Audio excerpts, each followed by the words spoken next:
Buffalo Soldiers. It's November 11th, Veterans Day, and it so happens to be also our grand opening of the Buffalo Soldier National Museum. I am Desman Bertrand Pitts, the Executive Director of the Buffalo Soldier National Museum, and today is really exciting for me.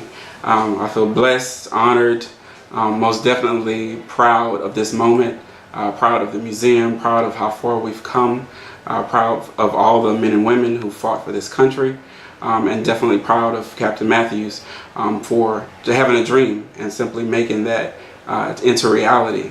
And 17 years later, we're here and we're still standing, and we're a very vital source for the Houston community and the world.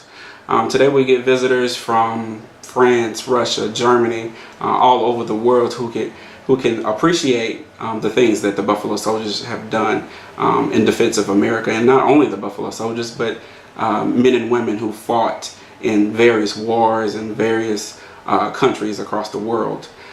Today, like I said, is very emotional. My plans are to continue the legacy, to make sure that the Buffalo Soldiers are not forgotten, and that we continue to provide the city and the world with the rich history of African Americans who served in the military. In the 1800s, Professor Holder is one of the board members here, and she often reminds me of the very first article that the museum had, and it happened to be in the Houston Chronicle in 2001, and it was during our opening. In that article, my brother and I were pictured with Captain Matthews standing in front of the exhibits.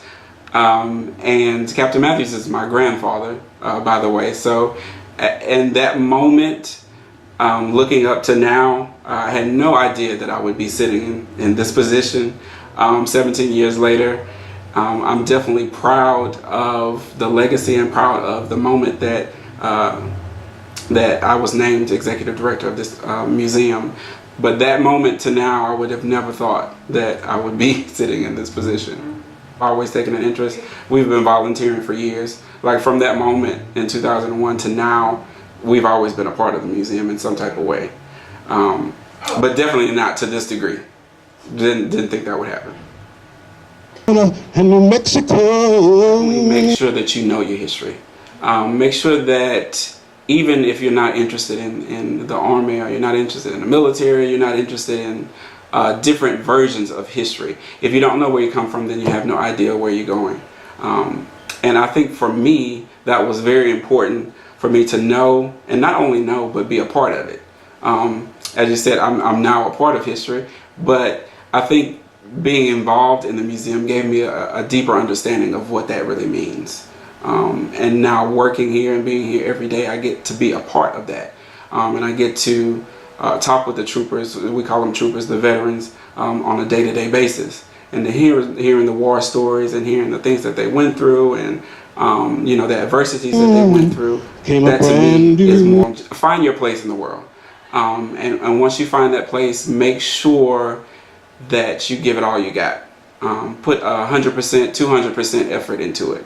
That's definitely what I've done here at the museum, with not having an idea of what it took to run a museum. I've been able to get some of that from Captain Matthews and just maximize on that with professional training, with getting certifications, with just building relationships with other people who are in the field. So once you find that passion, once you find that thing that makes you who you are, or that adds to who you are, make sure that you're doing all that you can to maximize on that and make it 100 and 200%. And give it all you got. Indians called him Wild Buffalo. Prison camps and slavery told how this black man dog came to be. He was a hard-riding hero from the 10th Cavalry.